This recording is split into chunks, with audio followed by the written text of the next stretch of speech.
Boa noite, pessoal. Estamos ao vivo. Não preciso me apresentar, vocês já me conhecem. Estou toda semana aqui com vocês. E hoje quem é a nossa convidada é a professora Simone Mello. E ela vai trazer um conteúdo muito importante para nós, que é a aferição de sinais vitais, né? Então, ela vai trazer os aparelhos, vai mostrar para vocês e vai passar uma série de informações importantes. E como vocês sabem, podem ficar bastante à vontade para fazer perguntas. Só um pouquinho. Estão livres para fazer perguntas, tá? Antes da professora Simone iniciar a aula, eu quero que ela se apresente. Então, eu vou dar licença aqui, vou dar a oportunidade de falar para ela, ela pode se apresentar, e aí ela começa a aula dela. Pode ficar à vontade, professora. Tá perfeito, então, Márcio. Muito boa noite a todos que estão aí conosco, para mais um momento de aprendizado coletivo, apesar que este formato foge um pouco daquilo que seria um momento mais próximo, digamos assim, mas é uma exigência que vai além de desejos, né? É muito importante que todos nós tenhamos a clareza de que as coisas precisam obedecer esse formato. E eu não poderia deixar de me apresentar e, né, em seguida, gostaria também de aproveitar o momento para fazer um agradecimento. Meu nome é Simone Mello, eu sou enfermeira assistencial, eu vivo assistência em saúde, assistência em enfermagem há mais de 2 décadas. E, como eu disse, quem faz esse trabalho voltado à assistência, ao cuidado, ele certamente que conta muitíssimo com um trabalho comunitário, com um trabalho em comunidade. E o que queremos dizer, então, com esse trabalho em comunidade? É exatamente o que está sendo feito por cada um de nós, por cada um de vocês. Então, o meu agradecimento vai hoje, em especial, a vocês e a vocês, multiplicadores desse processo, que tanto nós, profissionais da saúde, profissionais da linha de frente, profissionais que estamos fazendo um trabalho voltado a uma pandemia, cuidando de pessoas que estão acometidas ou potencialmente acometidas por um mal, por uma situação que entrou em nossas vidas sem pedir permissão e que agravou e que comprometeu nossas rotinas e tudo que nela está proposto. Então, assim, eu aproveito o momento para fazer o meu agradecimento a cada um de vocês, que são multiplicadores, que estão se qualificando enquanto futuros profissionais, que vão estar fazendo as suas linhas de frente desse trabalho, mas que hoje já têm esse papel tão importante como cidadão, como cidadã e como multiplicadores, que levam lá dentro das suas famílias, dos seus lares, das pessoas com quem vocês convivem, já com o papel de profissional de saúde, o importante legado de dizer, quando se pede para que as pessoas façam o seu isolamento social, para que quando a gente solicita que as pessoas entendam a importância de permanecer, quando possível, da melhor forma possível, em seus domicílios ou restrito a isso, é pensando muito na qualidade dessa vida que elas terão posteriormente quando todo esse momento passar, porque ele vai passar, é uma questão de tempo, e logo, logo a gente vai estar liberto disso, tá bem? Exato. Então, obrigada por isso, Márcio. Então, eu vou só fazer um adendo, costumo me meter nos assuntos. Fique à vontade. Pessoal, o curso de vocês é o curso de cuidador de idosos, certo? Mas tudo que vocês aprendem aqui, 100% de tudo aqui que vocês aprendem, não serve apenas para idosos. Serve principalmente, mas não somente. Então, entenda uma coisa, além de cuidadores de idosos que vocês são cuidadores de pessoas. Então, assim como a professora Simone, que é enfermeira, tem 20 anos de experiência na área, né? É a linha de frente, está na primeira trincheira nessa pandemia toda, ela está passando conteúdo para nós, para vocês aqui, e absorvam tudo. Lembrem-se, né? Pega o caderninho de vocês, tomem nota do que vocês considerarem importante, assistam a aula 1, 2, 3 vezes, e vocês têm os clientes, vocês têm os pacientes de vocês têm a vida de vocês e a vida dos seus familiares. Então, tudo que vocês aprenderem aqui é muito pertinente para a vida de todo mundo ao seu redor. Então, é exatamente o que a professora Simone falou. Vocês não são hoje somente alunas, vocês são multiplicadores das informações, do conhecimento que ela tem com 20 anos de experiência para vocês, tá bom? Vou dar licença de novo. Perfeito, Márcia. Assina embaixo em absolutamente tudo isso que tu traz. Então, assim, o objetivo hoje, a pedidos inbox que eu recebi ao longo da semana, de alguns alunos do curso na fase presencial, foi direcionado à questão de aferição daquilo que nós temos como sinais vitais, como sinal vital. Então, algumas turmas foi possível, em um primeiro momento, que nós fizéssemos essa explanação presencial, mas nada absolutamente do método online nos impede de que nós retomamos esse assunto, porque talvez algumas dúvidas para aqueles que inicialmente nós abordamos a temática ficaram, e outros é muito importante que tenham esse olhar, esse entendimento, essa compreensão do que se trata essa questão da aferição dos sinais vitais. Vamos falar sobre conceitos. Eu tenho uma colinha aqui na minha frente, fiz algumas anotações, alguns tópicos, porque eu não gostaria que coisas bem importantes deixassem de ser trazidas, e eu quero que vocês fiquem muito, muito à vontade para irem sinalizando aí. O Márcio, parceirão nosso, vai fazendo esses registros, vai me ajudando em fazer essas interpretações do que está sendo questionado, para que a gente possa ter aí uma aula o mais dinâmica possível. Quem já teve aula presencial comigo sabe o quão eu valorizo, o quão eu gosto dessa interatividade. E mesmo sendo em um formato diferente, nada nos impede que nós possamos ter essa interatividade na mesma medida.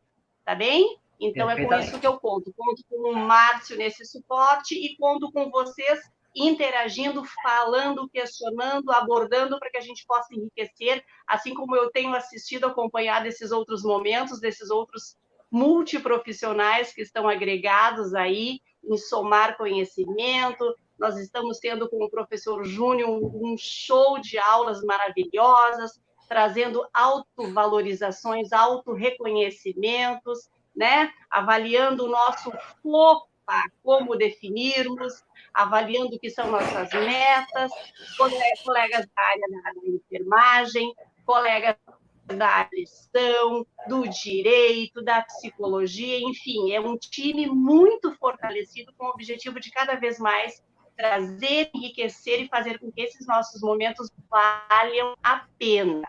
E é esse o meu objetivo hoje, é trazer a vocês um pouquinho de muito que será o cotidiano, a rotina, o dia a dia de vocês, mas aquilo que vai fazer com que agregue valores profissionais e pessoais a cada um de vocês, para que lá na frente tudo isso faça sentido e vale a pena. Tá bem? Então, vamos lá. Começando, podemos, Júnior? Tudo certo? Júnior não, desculpe, Márcio. Fiquei com a história Fica à vontade. na cabeça. Pode ficar à vontade. É que aquela aula da sopa foi marcante, realmente. Vou desligar o ar aqui. Vamos lá, frio. Então. Tá bom. Desliga lá o ar.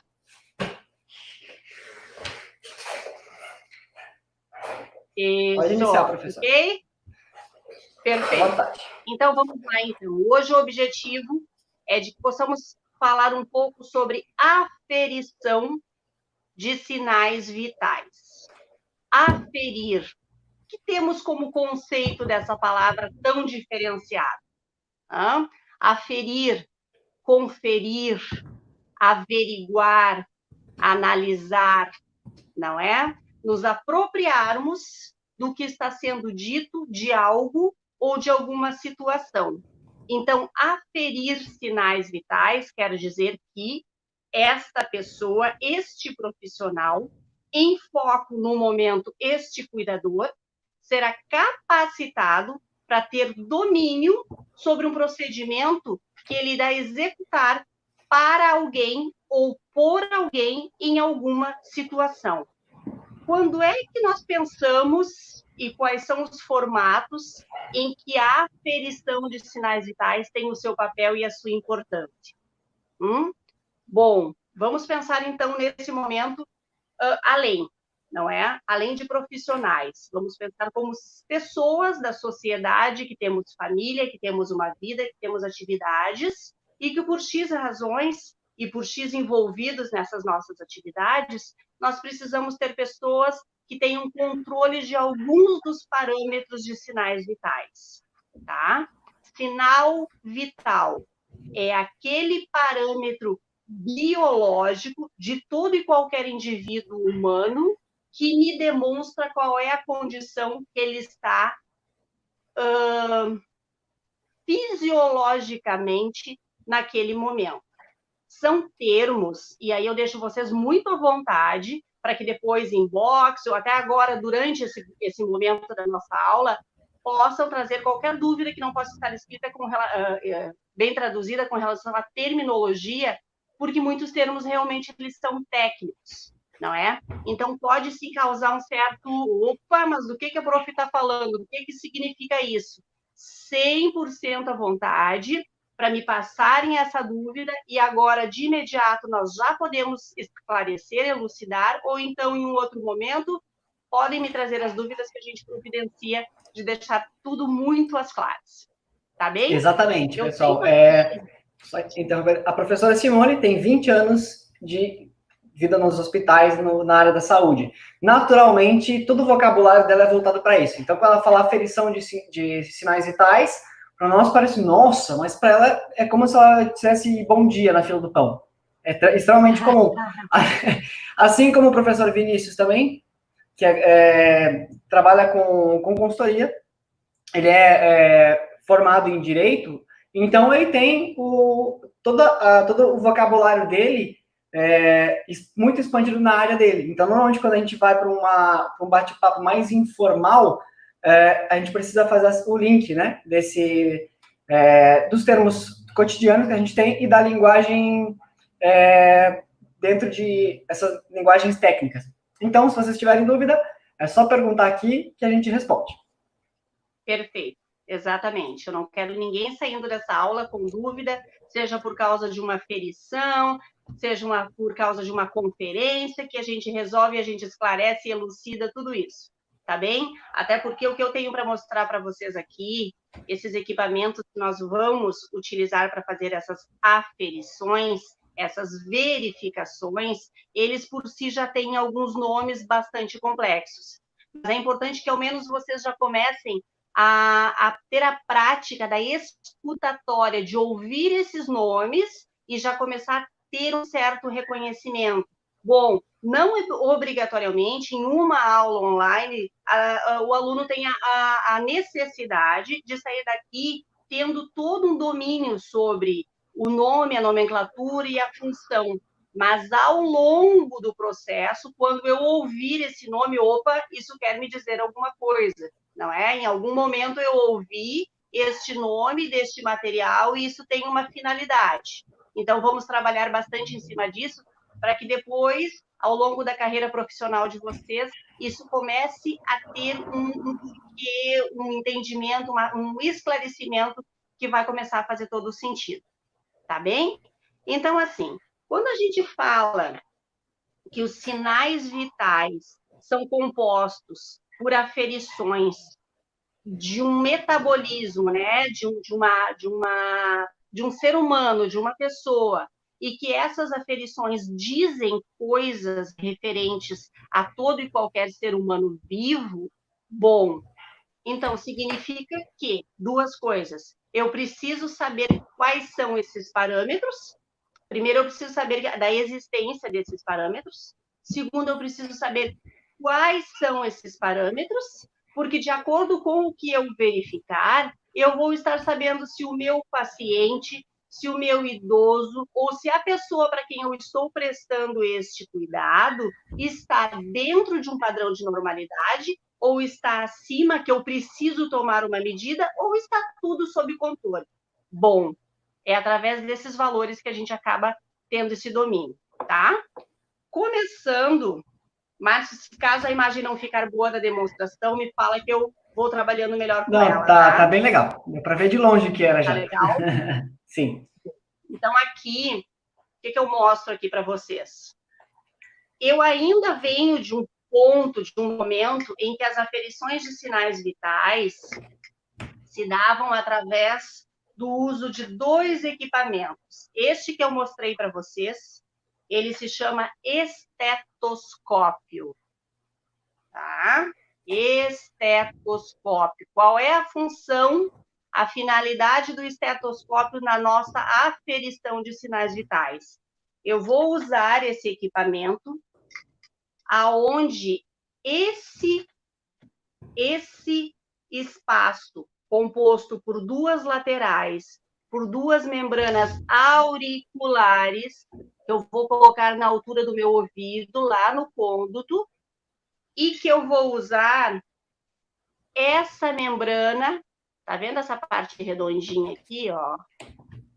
Tá? Essa membrana, ela vai captar o som que vai ser escutado, tá? Quando eu fizer a insuflagem deste material aqui, tá? Isso, estetoscópio, Vera, isso mesmo. Ó, este material aqui, eu vou abrir para vocês, para mostrar. Ok? Para visualizar, Márcio? Ok. Tá?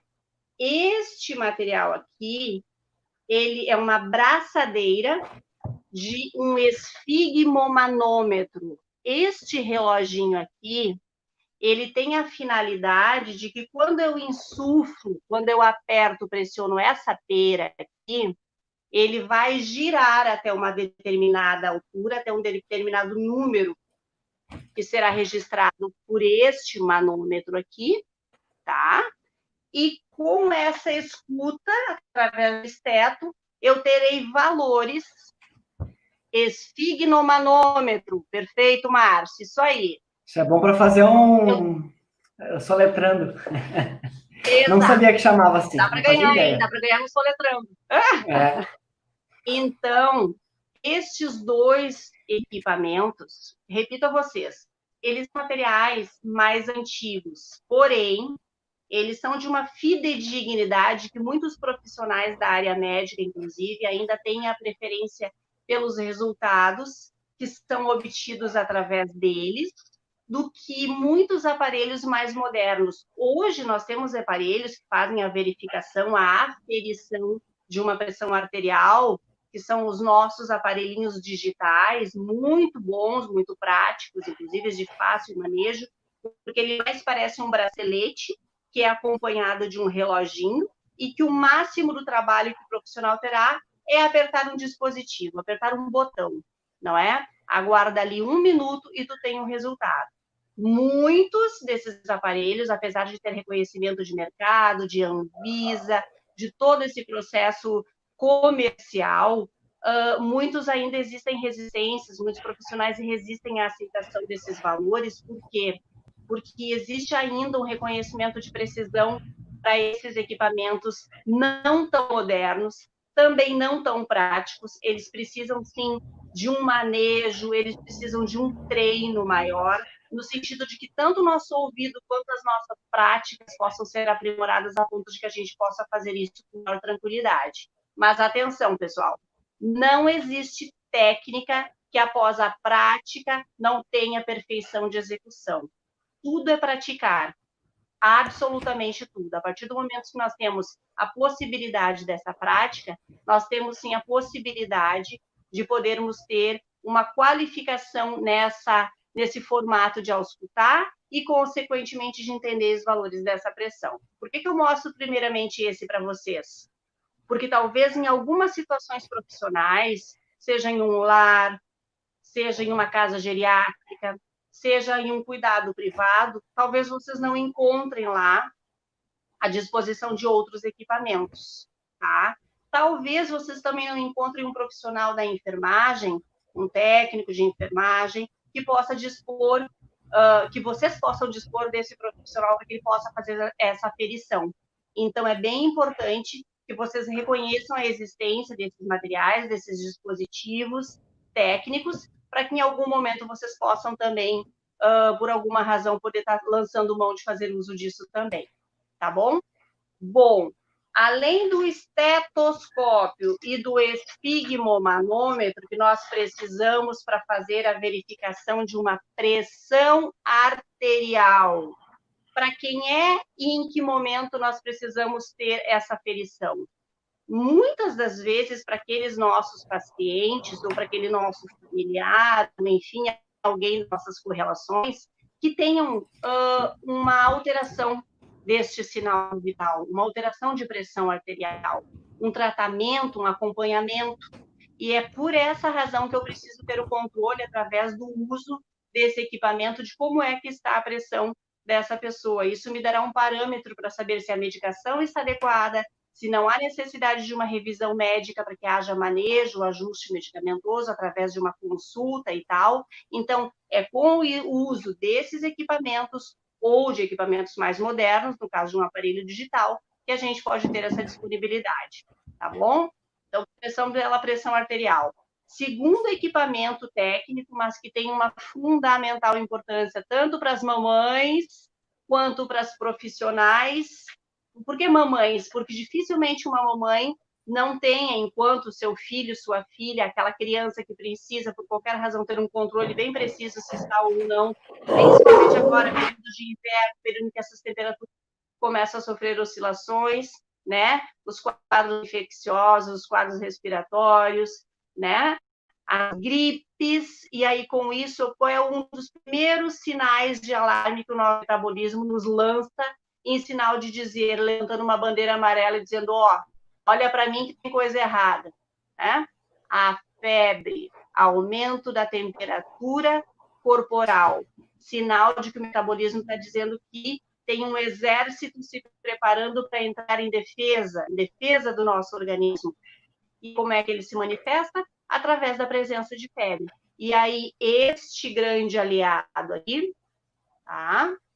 Um simples, porém fundamental aparelho chamado termômetro. Neste caso aqui, deu para ver tranquilo ali, mas termômetro digital. Ele tem a finalidade... Coloca ele bem na frente do seu rosto, Simone, porque aí a gente tem um pouquinho mais de contraste. Como ele é branco e o fundo tá branco, tá um pouquinho difícil de ver. Pode colocar ele bem na sua frente, assim. Aí, assim fica fácil das alunas verem. Aqui? Isso. Isso. Tá. Este aparelhinho aqui se chama termômetro, tá, pessoal? Termômetro digital. Muitos, a maioria de nós, tem essa ferramenta em casa sempre, por quê? Porque ele é o nosso forte aliado de saber, acho que fulano, acho que Beltrano possam estar com febre. No achômetro, nós não podemos entrar com nenhuma medida medicamentosa, não é? O achômetro não nos permite isso. Mas, sim, que eu tenho alguém com uma temperatura que está na casa dos 37,8, 37 graus e 8 centígrados, e subindo disso, é uma pessoa em potencial para que tenha que ser medicada com um antitérmico, ou para que a gente tenha que fazer manejos para que essa temperatura corporal... Vou trazer algumas perguntas aqui, professora. Qual é a temperatura ideal da pessoa que não está febril? 37,6, 37, até 37,7? Acho que a professora está com um problema de conexão. Eu vou seguindo aqui. Pessoal, então recapitulando o que nós vimos até agora. Nós tivemos 3 equipamentos aqui, né? O primeiro, estetoscópio. O segundo, o esfigmomanômetro, ou nome difícil, né?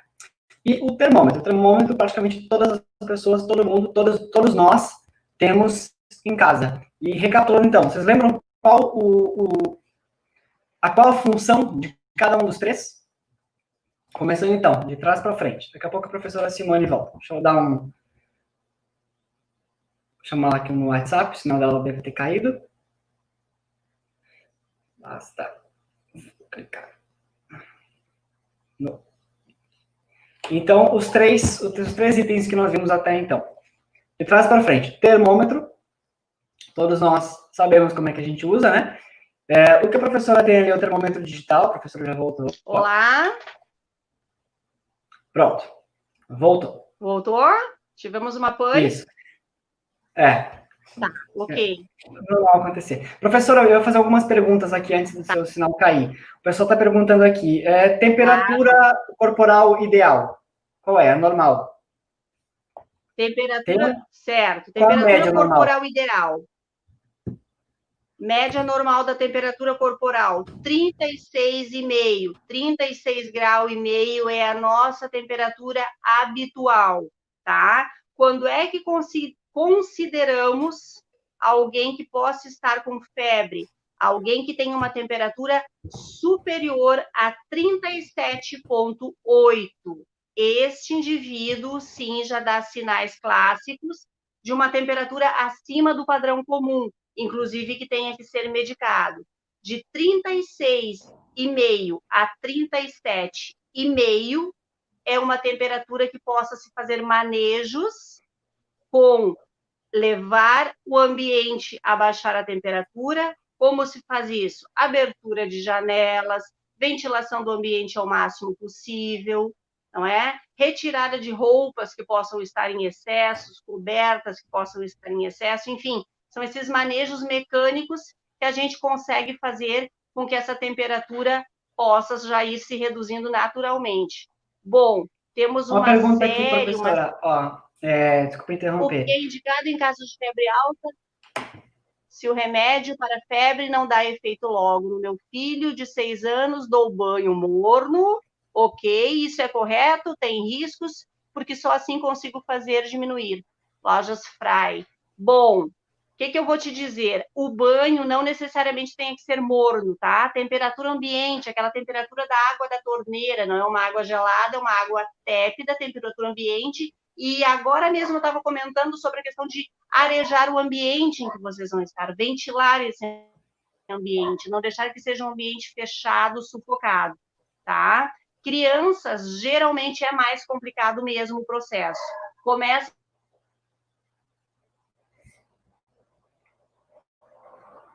Vou botar de volta aqui na tela. Pessoal, aqui então, a temperatura normal. Cortou um pouquinho o sinal, professor, puder repetir? Claro. Peso na criança é um indicador fundamental para que nós saibamos qual é a dose de medicação que poderá ser usado, porque o cálculo é feito gota-quilo, né? Pensando em domicílio ou, se for a nível hospitalar, miligramagens quilo. Mas pensando em casa, é exatamente isso. É o banho em temperatura ambiente, a ventilação do ambiente, abrir esse ambiente, retirar excessos de roupas, retirar excessos de cobertas, tudo que possa ser um agente causador que essa temperatura venha a subir. No adulto, não é diferente, tá? O adulto que tem um quadro febril é um adulto que precisa ter alívio de roupas, alívio de ambiente, possivelmente um banho em temperatura ambiente, térmico preferido. Esses são os manejos de fato, tanto na criança quanto no adulto. Legal. Pessoal, recapitulando então. Não, voltou. Acho que foi tudo. Então, recapitulando então em relação à febre, né? Primeiro ponto. Como a gente vai dar uma folguinha para a internet da professora Simone, eu vou fazendo as interrupções aqui, as intervenções. Primeiro ponto, febre é um sinal do nosso corpo de que tem alguma coisa dentro do nosso corpo que é nova e o nosso sistema imune está enfrentando. E por que o nosso corpo sobe a temperatura? Né? A febre é um sintoma de que alguma coisa está acontecendo. Né? Porque boa parte das bactérias, dos vírus, eles não sobrevivem a uma temperatura acima de 40 graus, né? Eu não sei exatamente... Exato. Então, o que o nosso corpo faz? Assim como nos antigos, e nós ainda, a gente dá uma fervida na água, dá uma fervida no leite para matar as bactérias, cozinha o ovo para matar as bactérias, o nosso corpo faz a mesma coisa com a temperatura do nosso corpo. Ele sobe a temperatura para dar uma diminuída na proliferação desses vírus, dessas bactérias, e para que o nosso corpo, ele mesmo, possa eliminar, possa enfrentar essas visitas indesejadas. Então, a febre em si, não é ruim. O problema é quando a febre está muito alta, e aí a própria febre pode nos causar problemas. Aí a professora Simone acho que pode falar um pouco mais disso. Que é uma questão que essa me pergunta também. Dificilmente eu tenho algum probleminha. Daí a última vez eu tive uma febrinha bem de leve. Eu percebi que eu estava febril porque eu conheço meu corpo, eu fico um pouquinho mais molenga, né? E aí eu pensei, bom, não vou fazer nada, vou deixar passar. Tomei bastante água, tomei um monte de água de noite, fiz aquele xaropinho da vovó, fui dormir cedo, ventiladorzinho, arejado, bem arejado, no outro dia eu acordei e estava bem de novo. né? Então, se puder trazer um pouco disso, professora, como é que a gente pode lidar com a febre inicial? Uma febre, por exemplo, uma febre não alta. O que seria uma febrezinha, um estado febril leve, por exemplo? Tranquilo. Vamos lá. Se nós partimos do princípio que uma medida de temperatura corporal adequada, ela é em torno de 36 graus e meio até 37 graus e meio, significa que é uma temperatura tolerável. Tudo vai depender do quê? Do momento do clima que nós estejamos. Pensando no verão, nosso verão, 40 graus lá fora, aquelas temperaturas tórridas que faz todo mundo sentir mal, não é?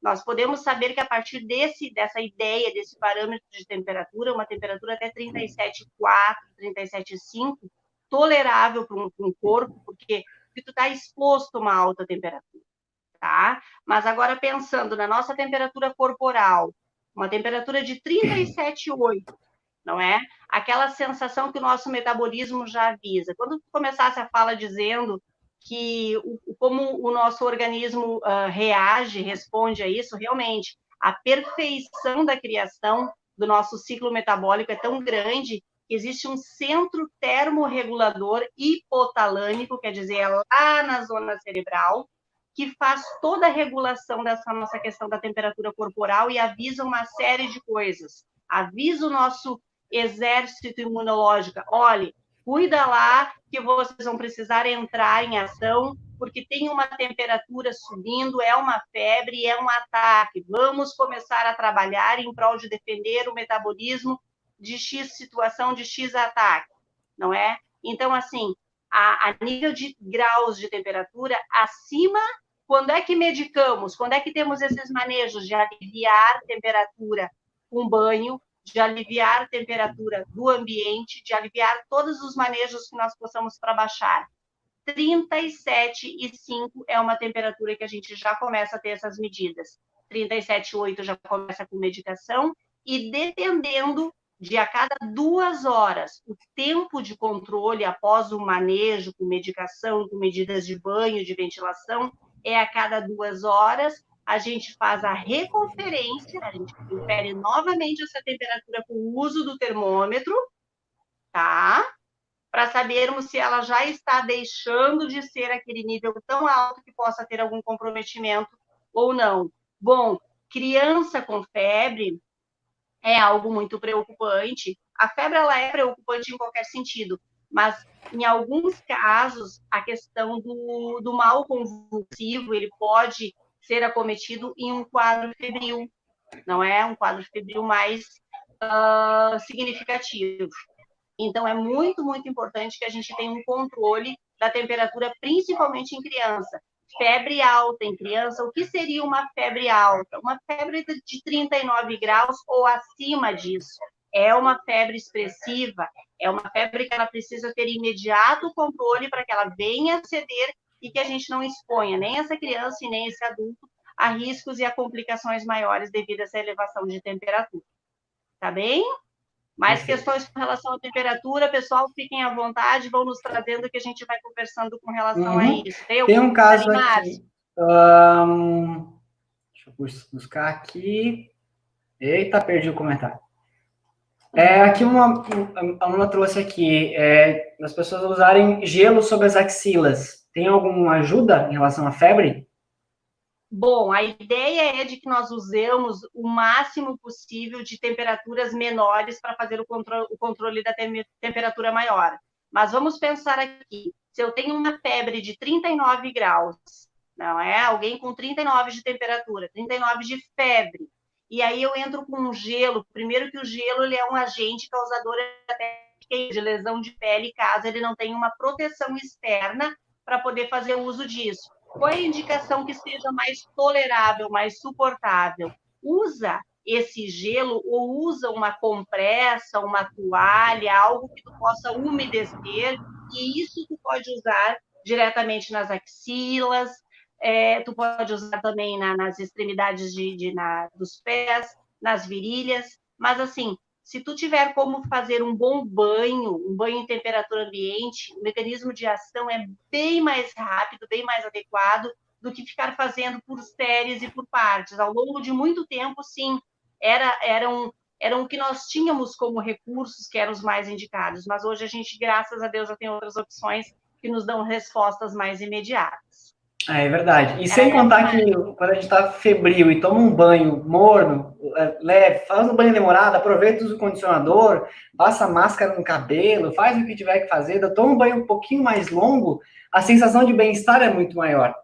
Até dá um soninho depois. Se for à noite, tomar uma febrinha leve, toma um banho morno, para dormir, é uma maravilha. Aproveita e já relaxa um pouco. É.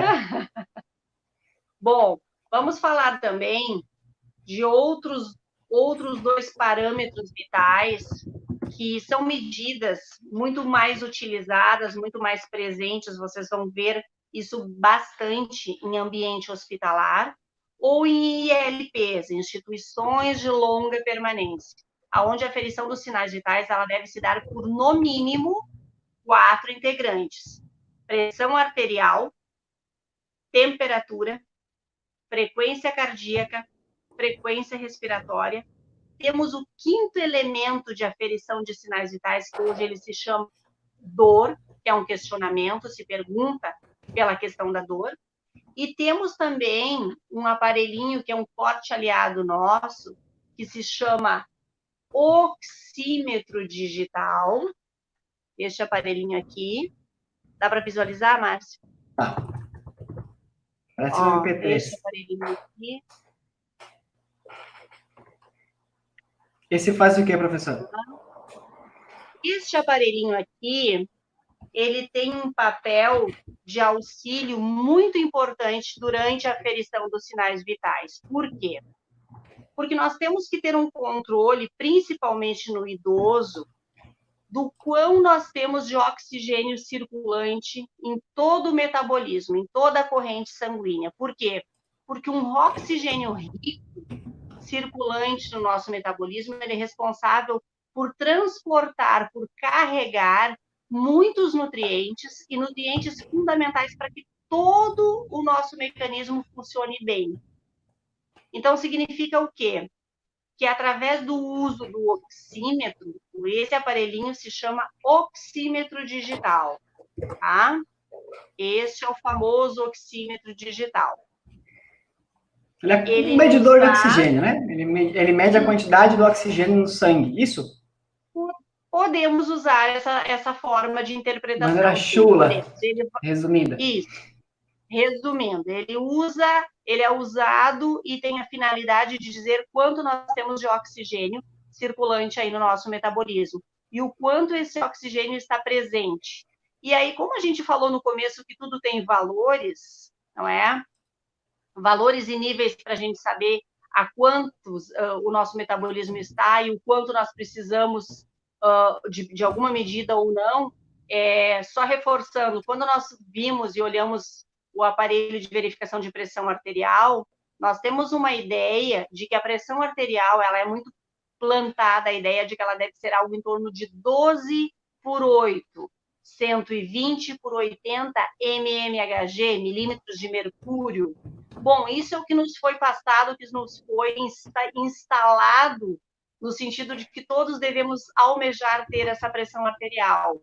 Mas como nós temos uma formação de profissionais que lidarão com um público que talvez esse não seja o valor exato dessa pressão arterial, talvez nós tenhamos muitos dos nossos idosos, pessoas que já têm uma pressão acometida e que daqui a pouco têm que ter um melhor manejo dessa pressão, nós vamos ter pressões muito acima desse valor, ou em alguns casos um valor abaixo. A maioria desses casos vão estar medicados e cabe a aferição disso para que ele esteja em um nível o mais aproximado disso possível. A partir do momento que nós temos uma pressão que está muito elevada, o que seria esse muito elevado? Eu tenho alguém que tem uma pressão que é 160%, eu tenho alguém que tem uma pressão que é 180/120, não é? São níveis muito elevados e mesmo medicalizados. Opa, daqui a pouco esse é um indicador de que esse meu idoso, de que esse meu paciente, ou até mesmo de que esse meu familiar precise de um manejo da sua medicação para saber o que está acontecendo, tá? Então, valores de pressão arterial, a princípio nós ficamos historicamente com o nosso 12 por 8 como pressão mediana, mas esses valores eles podem sofrer oscilações, e são essas oscilações que nos dão razões pelas quais nós possamos ou não procurar recursos para ver o que possa estar acontecendo. Temperatura axilar, grau de uma temperatura padrão, 36,5. Quando é que se liga o sinal de alerta de que algo precisa ser feito? Passou dos 37,5, 37,8, opa, precisamos começar a ter manejos de ambiente, de banho, de medicação, e a cada 2 horas, aferição, verificação dessa temperatura para saber se ela já está cedendo. Oxímetro. Qual é a finalidade do oxímetro, então? Como diz o nosso amigo Márcio, ele é um medidor do oxigênio, ele me diz a quantas andam o oxigênio deste meu idoso. Qual é o padrão, qual é a ideia que eu devo manter para pensar que eu estou com um bom nível de oxigênio circulante? Acima de 95% do valor que aparecerá. Esse aparelhinho aqui é muito bom, porque ele te mostra o valor da saturação, que ele vai aparecer em uma sigla chamada SpO2, tá? E ele te mostra, ao mesmo tempo, os batimentos cardíacos dessa pessoa. Falando em batimentos cardíacos, nós precisamos saber que todos os pontos arteriais que nós temos no nosso metabolismo são pontos onde a gente possa fazer a conferência de quanto está tendo, a nível de números de batimentos cardíacos, o nosso coração, que é o quê? Que é a nossa bomba de ejeção, que faz a entrada e a saída do sangue rico em oxigênio e nutrientes e que distribui para o resto do organismo. Tá? Mas não vamos aprofundar muito isso, senão a gente vai lá para uma aula de fisiologia, e hoje o objetivo é falar de sinais vitais. Então, deixa eu fazer uma pergunta que me passou agora. Em relação ao oxigênio, ok, eu faço a medição do oxigênio e eu percebo que alguém está abaixo dos 95% do nível de oxigênio. Como que eu posso fazer em casa para que o meu nível de oxigênio suba? É claro, alguma coisa simples, até que a gente conduza a pessoa até um posto de saúde, alguma coisa assim. Algum exercício de respiração, alguma coisa pode ajudar nesse sentido? Muitas coisas podem nos ajudar. Por exemplo, se nós estamos falando de uma pessoa rígida, saudável, ativa e que não tenha nenhuma razão para estar fazendo uma hipoventilação, ou seja, estar com essa diminuição tanto do movimento quanto dessa circulação de oxigênio. Significa que eu preciso, de alguma forma, estimular essa pessoa para que ela reassuma a sua condição respiratória, né? E vai começar pela inspiração qualificada, e aí, com isso, a entrada do oxigênio ser qualificado, a troca gasosa, a troca desse oxigênio ruim que não está fazendo essa circulação metabólica estar suficiente, e aí esse nível possa melhorar. O que é que nós podemos fazer em casa se uma situação dessas acontece? Primeira coisa, estimular a pessoa para ver até que ponto ela está em condições de dar conta de fazer esse movimento respiratório qualificado, né? Chamar pelo nome, posicionar de uma maneira em que ela fique melhor posicionada, tanto a nível de estar bem sentado, de estar com o peito, com a caixa torácica bem possível de ser expandida, e aí com isso ela mesma poderá produzir o seu movimento de inspiração, que vai fazer com que a qualidade dessa oxigenação seja melhorada, tá, Márcio? Nós estamos falando de uma situação doméstica, alguém que está em casa e que, por alguma razão, tu percebe que a pessoa não está tendo uma boa resposta à inalação desse oxigênio. Nós podemos partir desse princípio, podemos dar um pontapé inicial, estimulando esse indivíduo para que ele reassuma a sua condição de respiração.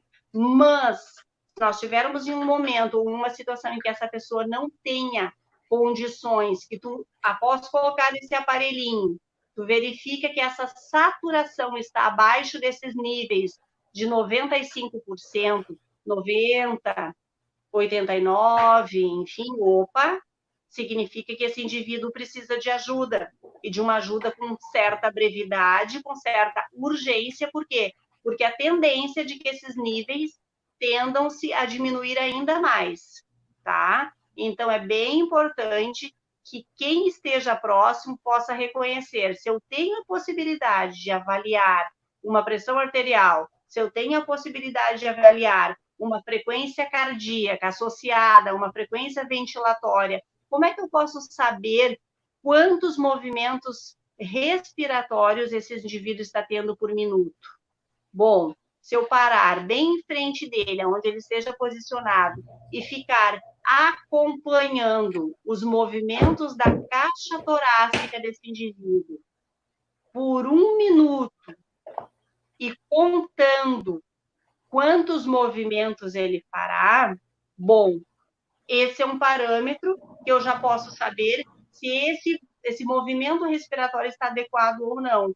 Bom, mas quantos movimentos respiratórios nós precisamos fazer para dizer que nós estamos respirando legal, que nós estamos de posse desse nosso padrão ventilatório?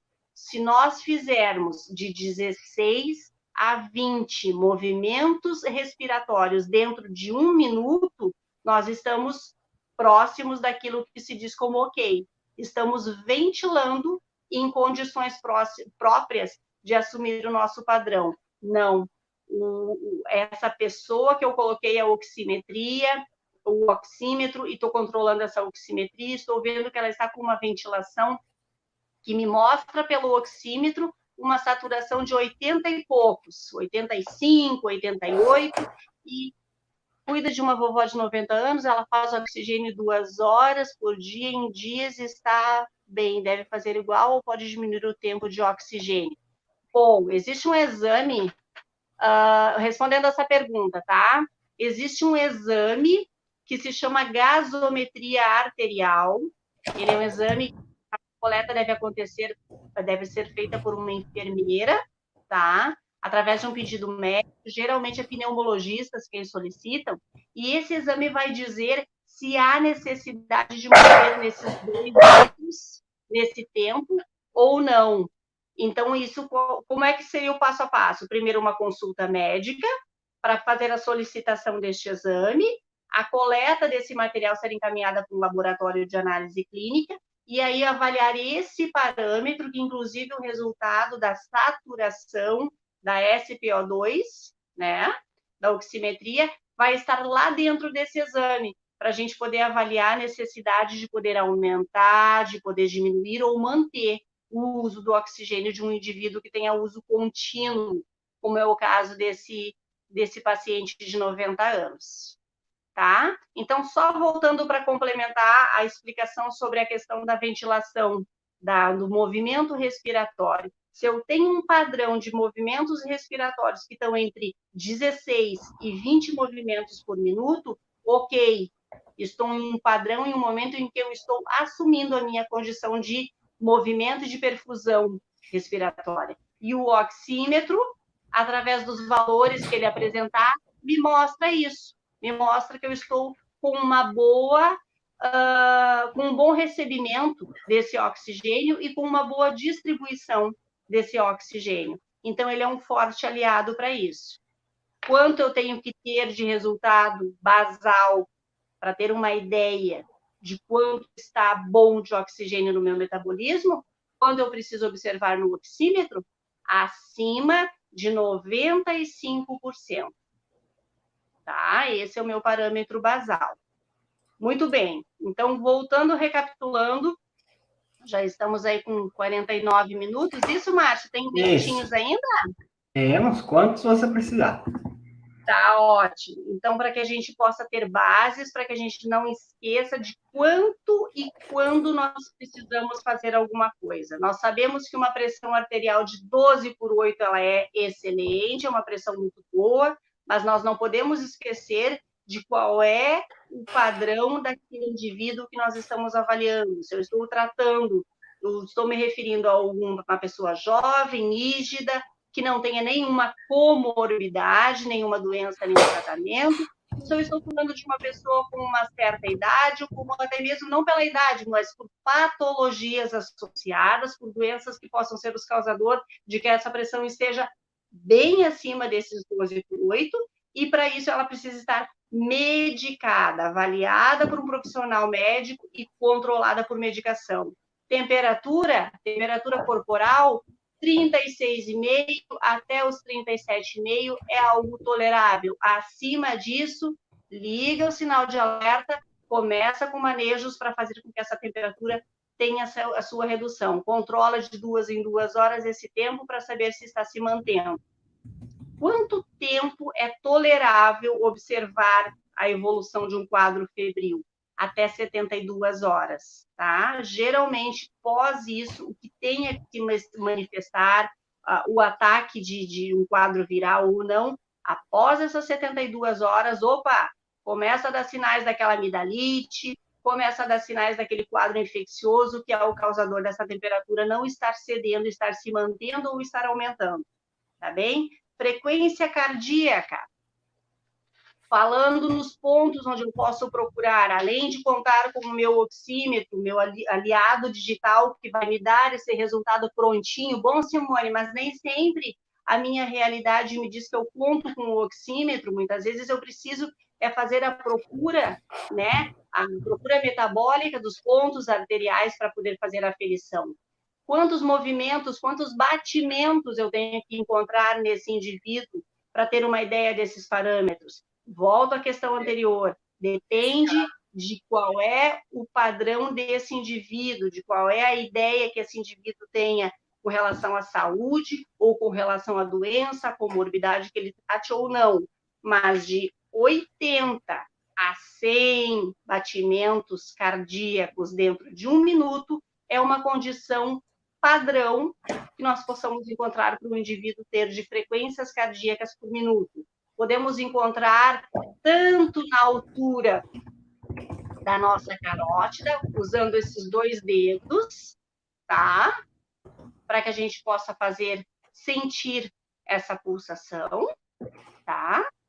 Podemos fazer essa mesma pulsação na altura, no braço aqui, lateral, onde passa a nossa estrutura óssea radial, nós vamos encontrar a artéria radial, e habitualmente aqui é o local onde geralmente a gente faz essa conferência, essa aferição da frequência cardíaca, e também podemos lançar mão, mas aí é algo muito específico, de uma aferição na artéria femoral. Também podemos lá para saber a quantas andam os batimentos cardíacos de um indivíduo, mas geralmente que nós vamos poder lançar mão de uma forma até mais prática é aqui, é na altura do rádio, né, estrutura óssea radial, aqui ao lado passa a artéria radial, e aqui a gente possa fazer essa conferência. Quantos batimentos nós vamos controlar dentro de 1 minuto? Nós vamos contar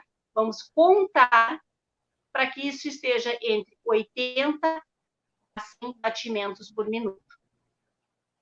Frequência cardíaca habitual.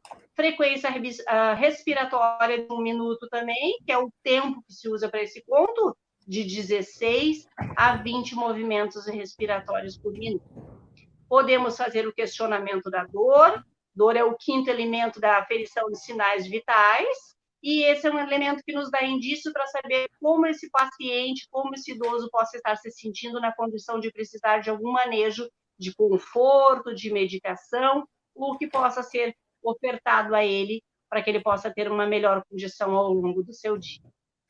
Bom, Márcio, alguma pergunta aí? Algum questionamento? Fui tomando nota dessas medidas ideais e estou colocando nos comentários aqui. Eu só perdi a frequência respiratória. Vai de quantos até 16?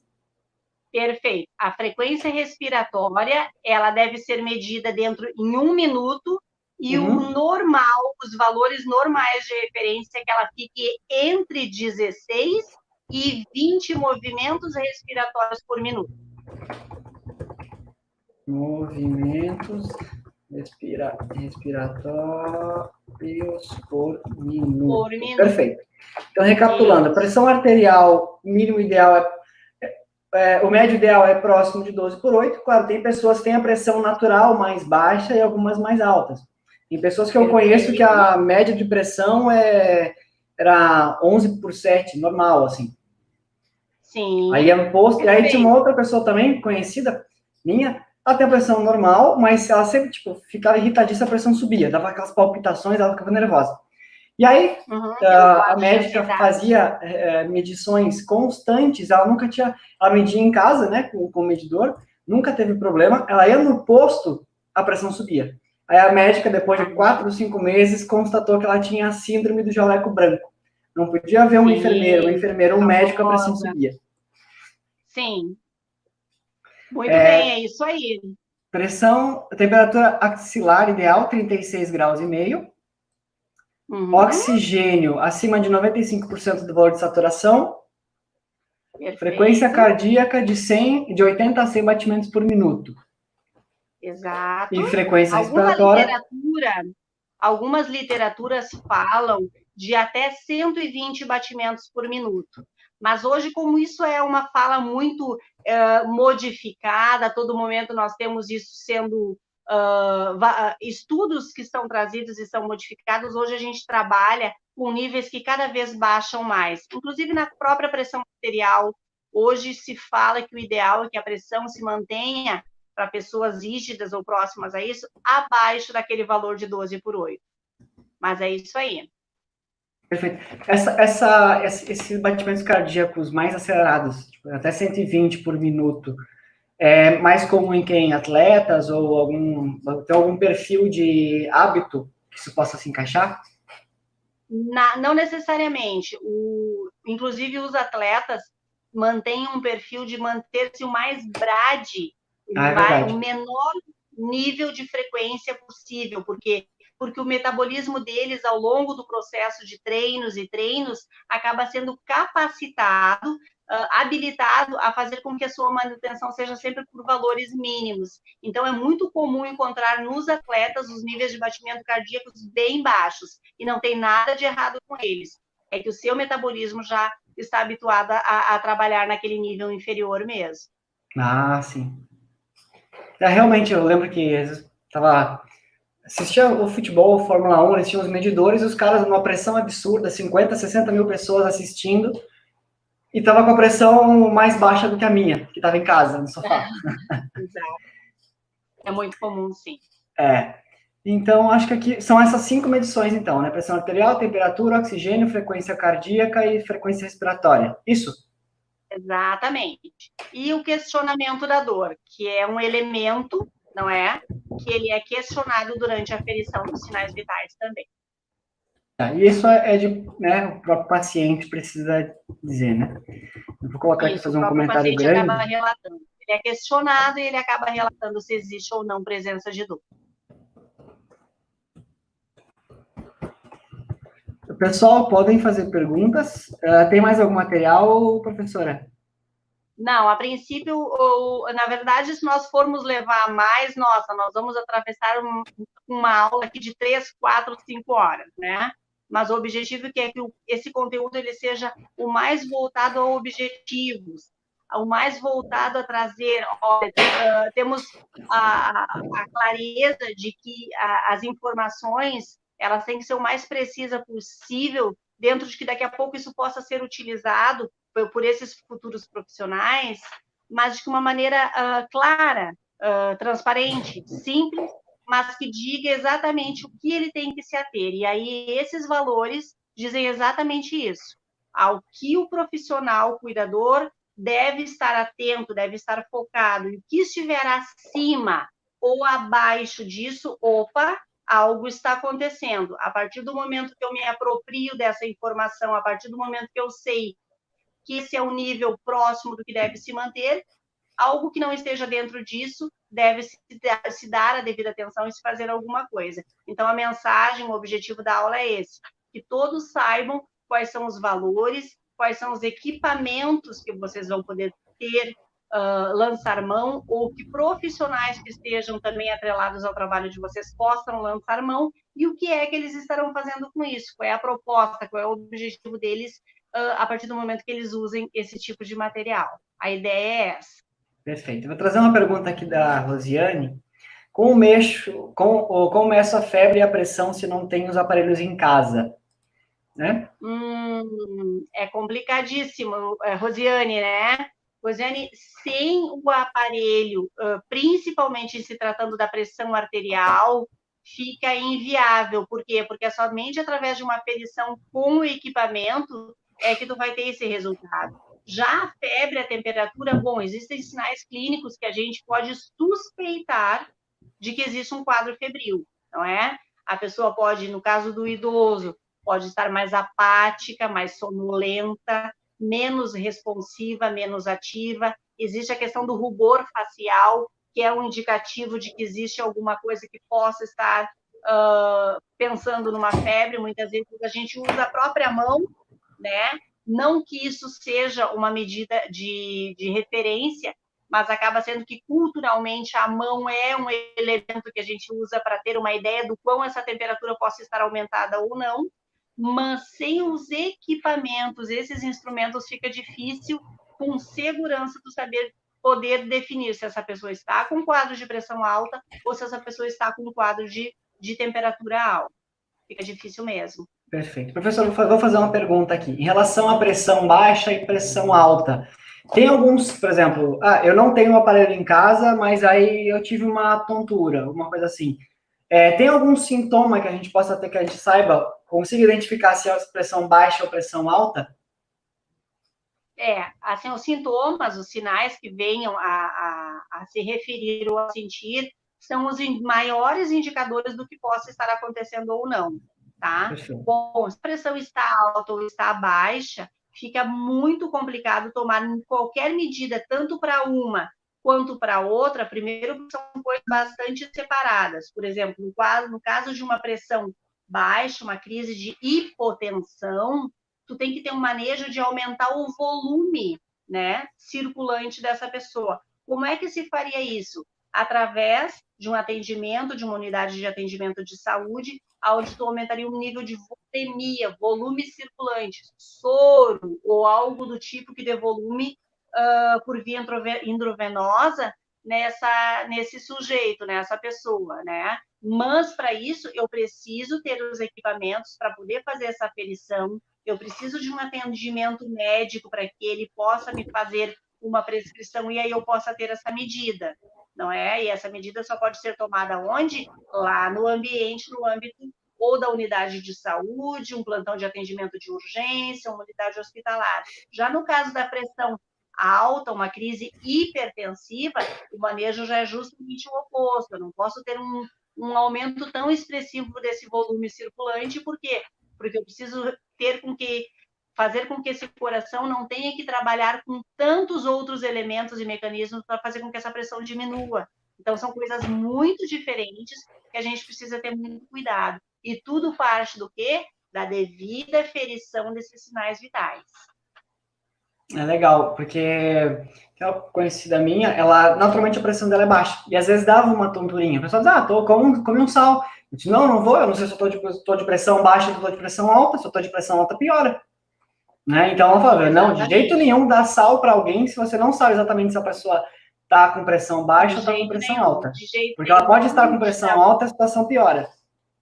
Isso, nem a questão do sal, muitas vezes a pessoa teve um mal-estar súbito, põe uma balinha, né, põe na boca uma balinha, põe alguma coisa debaixo da língua, porque isso aí foi o açúcar, culturalmente a gente ouve, né, o açúcar que caiu, vamos ajudar, vamos fazer isso. Esse pode ser o dispositivo de que essa pessoa, não tendo controle da sua deglutição, possa ser o causador de uma obstrução de glote, e aí sim nós vamos ter um problema seríssimo, porque o que poderia ser um mal-estar pode ser levado a um quadro de asfixia, uma insuficiência do padrão de deglutição, padrão respiratório, ventilatório. Então, não se coloca nada na boca de ninguém em se tratando de queixas de passar mal. Aline Moreira. Pedindo mais uma aula. Ai, o mais você poderia fazer, com certeza, com certeza, podemos fazer mais sim, Então, vamos pronto. organizar isso, Aline. Nas próximas semanas vocês vão ter aula de novo com a professora Simone, então. Vamos organizar isso, eu Pessoal, concordo, mais temos muito... aqui, ó. Qual a pressão perigosa? É alta ou baixa? Bom, as duas são, né? Depende, acho que A depende muito pressão da distância da perigosa, bom, normalidade. culturalmente, o que é que nós temos? Nós temos a pressão alta, a hipertensão arterial como um dos maiores fatores de problemas, e inclusive um problema que secularmente e cada vez mais os cardiologistas, a área médica, tenta ver formas, tanto farmacológica, tanto de tratamento através de medicação, e aí muitos outros profissionais estão sendo trazidos para esse mecanismo de auxílio da sociedade, para que essa pressão, para que essa doença, para que esse mal tenha controle, né? Desde a questão nutricional, passando pela questão de exercícios, a educação, da reeducação, inclusive corporal, associada a alguns quadros de uso de medicações. Mas, assim, entre elas, a pressão arterial alta, a hipertensão, ela é um causador de inúmeros malefícios, porque através disso, através do descontrole dela, vem toda uma bagagem de outros problemas que podem ser acarretados pelo descontrole dela. Interessante. Uma questão bem interessante da Carmen aqui, ó. Minha paciente tem diabetes, e quando a diabetes está baixa, o vô manda ela comer um docinho. Pode? Ai, pois é exatamente o que nós estávamos falando uns minutos atrás, Carmen. Se nós estamos falando um momento em que essa paciente está em condições de entender que ela tenha como engolir, como deglutir esse docinho, ainda ok, mas se em qualquer momento ela não esteja mais em condições de dar conta de fazer essa deglutição, poderá se expor essa pessoa a um processo muito complicado, a um fator de asfixia, onde ela não vai ter como fazer esse movimento da glote, engolir esse pedaço de doce, essa balinha, ou o que for, e aí a gente possa ter um problema. E o segundo problema, a certeza de que ela realmente esteja em uma hipoglicemia, quando é que se sabe disso? Dispõe-se deste aparelhinho aqui, juntamente com este equipamentozinho aqui, chamado hemoglicoteste, que é assunto para a próxima aula, aonde a gente pode falar desses níveis glicólicos e a importância de saber se eu estou em uma hipo ou em uma hiperglicemia, porque são exatamente esses padrões que vão me dizer se eu posso dar esse docinho ou se é justamente esse docinho que vai me trazendo um problema que eu vou precisar correr com urgência para o plantão, né? O plantão de urgência por uma hiperglicemia, tá? Então tem que ter muito cuidado com isso. Cuidado para que a pessoa não se asfixie, que ela tenha certeza de que ela está com domínio para fazer essa deglutição, porque eu posso estar tratando com uma hipoglicemia. Mas se eu não tiver, eu não faço essas ofertas. Primeiro eu faço essa aferição para ter certeza do que eu estou fazendo. Perfeito, muito bom. Vou fazer só um comentáriozinho aqui que minha professora falava para nós na terceira série. Às vezes ela vinha, inventava de uma prova de última hora, um trabalhinho com consulta, e sempre tinha um desavisado, professor, mas eu estou sem livro. Aí a professora retrucava, ué, já viu o soldado ir para a guerra sem arma? Então, as ferramentas de vocês são indispensáveis. Vocês viram aqui, a gente viu aqui 5 questões, né? Pressão arterial, a temperatura axilar, oxigênio, frequência cardíaca, frequência respiratória e o questionamento de dor. Então, vocês precisam saber com detalhes essas 5 medidas. E todas elas a gente não consegue fazer no tato somente, né? A gente precisa das ferramentas. Então, tenham, porque é muito importante. Uma vida pode depender disso. Perfeito, exatamente. Mais alguma coisa, professora? Bom, eu faço o fechamento, então, dessa aula, pessoal, trazendo justamente isso. Uma vida pode depender de quem está diante dessa pessoa, tendo domínio, conhecimento e, principalmente, condições de fazer algo por aquela pessoa, por aquele familiar, por aquele paciente, por alguém que está diante de você e que, naquele momento, precisa de uma ajuda, precisa de um auxílio imediato. e eu sei o que fazer e como fazer. E se eu não tenho o domínio para fazer, eu sei a quem recorrer para que esse domínio aconteça, primeiro, em tempo adequado. Existe uma coisa que se usa muito na urgência e emergência, um termo, na verdade, que se chama janela de ouro. E a janela de ouro, ela é fundamental para que lá no ambiente intra-hospitalar, quem nos leva, os nossos pacientes, saibam nos informar com precisão esses detalhes, essa riqueza de informação que está referente. Ele é um hipertenso ou ele não é? Ele é um diabético ou ele não é? Ele teve ou não teve um momento em que a frequência cardíaca ou a frequência respiratória, ou o HGT, que é o resultado do hemoglicoteste, esteve em tanto tal dia. Então, o profissional do cuidado, o cuidador, é o nosso elemento de maior importância no momento que ele nos traz essas informações. Muitas são as situações que o familiar não sabe nos passar com riqueza de detalhes o que o cuidador sabe. Por quê? Porque ele é o profissional de linha de frente deste paciente. É ele que está ali sabendo aferir ou sabendo dizer quais são os resultados que ele teve naquele paciente nas últimas 24, 48, 72 horas. Então, quando eu digo que esses termos, que esses valores, pelo menos, precisam passar, esse material tudo vai estar composto lá no material que vai ser disponibilizado por vocês, tá? Fiquem tranquilos, esses valores, inclusive, vão estar registrados lá. Mas é muito importante que vocês saibam que são vocês, os profissionais do cuidado, que serão o principal elemento para fornecer as informações que uma equipe de atendimento precisa de ter para dar seguimento a um bom trabalho àquele paciente que é seu, que é nosso e que todos temos um objetivo comum, é fazer o nosso melhor enquanto atendimento em domicílio, enquanto atendimento intra-hospitalar, para que ele se recupere, mas com a melhor qualidade possível.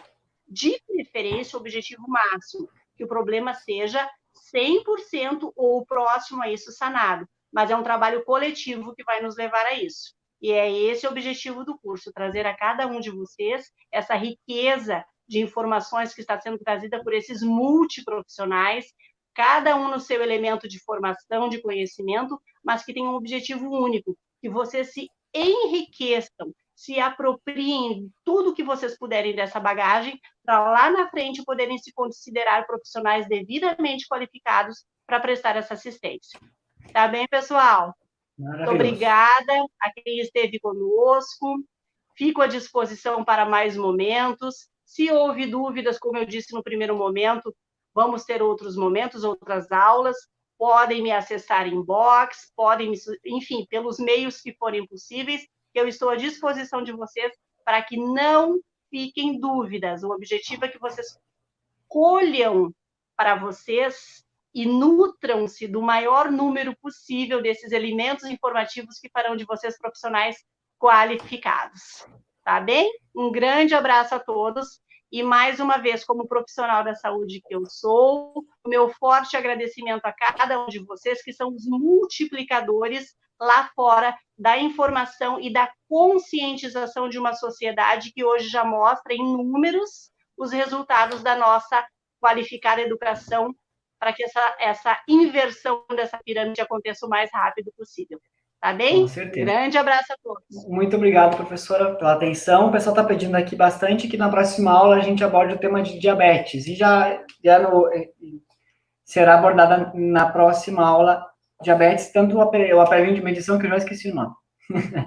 O hemoglicoteste. Ah, lembrei. Estou com a janelinha aberta aqui. Colei tudo aqui. Tá bom, pessoal? Uma ótima noite para vocês. Lembrando que essa aula fica totalmente gravada, do início até o fim. Vocês podem revelar quantas vezes quiserem, tomarem nota, refazerem, conferirem as anotações de vocês, conferirem os nomes. Eu coloquei nos comentários aqui todos os valores, né?